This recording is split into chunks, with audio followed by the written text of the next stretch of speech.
Zambia, a land of vast potential, a land of mystic beauty and wild, untamed resources. Home to the world-famous Victoria Falls, as well as wild and roaming African game, Zambia has a thriving tourist industry. It is also one of the most peaceful of African countries, home to 72 distinct tribes and languages who have interbred to become a cohesive Zambian people. Amazingly, it is also the most English-speaking country in Africa. But Zambia is also a broken land, a land filled with broken government, broken systems, and most of all, broken people who are desperate for the healing power of God. Poverty. Zambia stands third in the world's list of poorest countries, with 63% of its population living on less than $1 a day. People in Muke village, 20 miles from the tourist capital of Livingstone, were fortunate to live near a large tourist lodge and a white-owned farm, which employed many of their people. But they were paid only $1.50 per day, not enough to feed a family, even if 2 or 3 from their household worked there. Disease.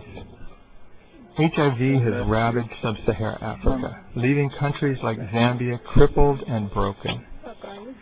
Zambia is 7th on the world's list of highest HIV prevalence, with 6 of the worst countries directly south of us. More than 1 in 5 adults have HIV, and most of them will die in the next 3 to 10 years. It's projected that fully half of Zambian adults will die of AIDS. It's no wonder that the life expectancy, which in recent past stood at 54 years, is now 37 years old and projected to dip to 30 years. This young 20-ish girl is in the advanced stage of AIDS and tells a common story. When her boyfriend found she had AIDS, he left her. Her parents allowed her to live with them, but they lock her out of the house during the day so she can't eat their food. But Jesus found her, and she's now finding her original Father in heaven has become her closest friend and more real than life itself. Orphans. Zambia has more orphans per capita than any country in the world, with nearly 2 million of the country's 10 million population being orphans. The social customs of the country call for relatives to take in their orphans and neighbors to take in foundlings. But this system has long since reached its capacity.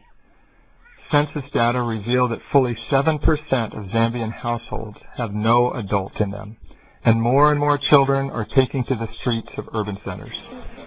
Lusaka has had the unenviable distinction of leading the world cities the most street kids per capita. These are grim statistics, but to the Church of the Living God they signal an opportunity that we cannot pass up. The continent is dying, a slow and miserable death, but the life of God is given to the Church for just such a day as this.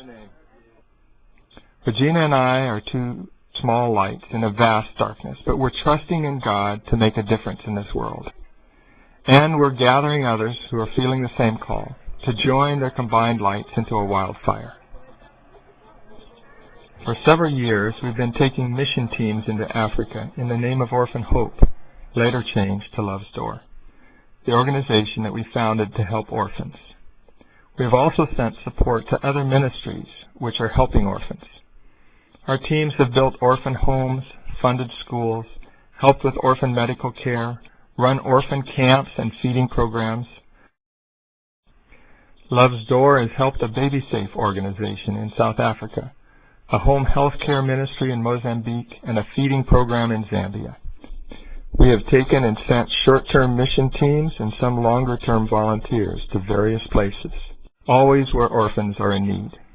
We believe that God will raise up these children to be the leaders of tomorrow, truly bringing transformation to a continent. But we realize that lives will not be transformed, communities and nations will not be significantly changed by these tactics alone. It is required that there be a long-term and powerful presence of the life of Jesus to affect the region. This is what God is calling us to, establishing transformational communities in some of the world's darkest places, the Church of the Living God. It will be a community of people in love with Jesus and one another, both Western and indigenous, young and old, planting small, reproducing, simple churches, caring for orphans, creating jobs, healing the sick, planting gardens. Holistic, indigenous, community, equipping and sending. This is our vision. We have become a part of All Nations, a church planting training center in Cape Town, South Africa. They've equipped us and are now sending us into Zambia to be the hands and feet of Jesus to the poor and the lost. We're buying a piece of land on the untamed Zambezi River, where the hippo, elephant, and crocodile wander freely, just 30 miles upstream from Victoria Falls. We're making a home there, and a place from which will impact a wide circle of villages around us. We're gathering a team of committed partners with a common passion and call to serve the least and the lost. And we're inviting interns who would like to volunteer for a month to 6 months. Thirdly, we're inviting teams to come for 2 to 5 weeks and get their lives ruined for normal living. Could you dream about being involved in something like this? Could you build a bridge or a hydropower system? Are you a cob house builder with an exotic African flair? Or have you dreamed of caring for orphans, reaching unreached villages with the gospel, teaching in a village school, or developing gardens to misplace hunger? Maybe you're an excellent administrator or a prayer warrior. Maybe you're called to fund the water system or support one of the workers. Maybe you could come for a month or 3 years, or maybe you'll never come, but your life will be just as connected in prayer every day.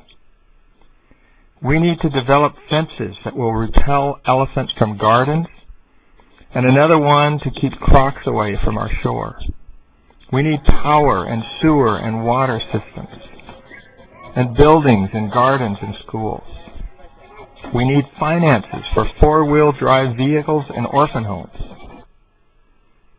It seems overwhelming, but then, isn't that just like our God? He calls us to do something so big that when it happens, no one can say it was a man that accomplished it. It had to be God.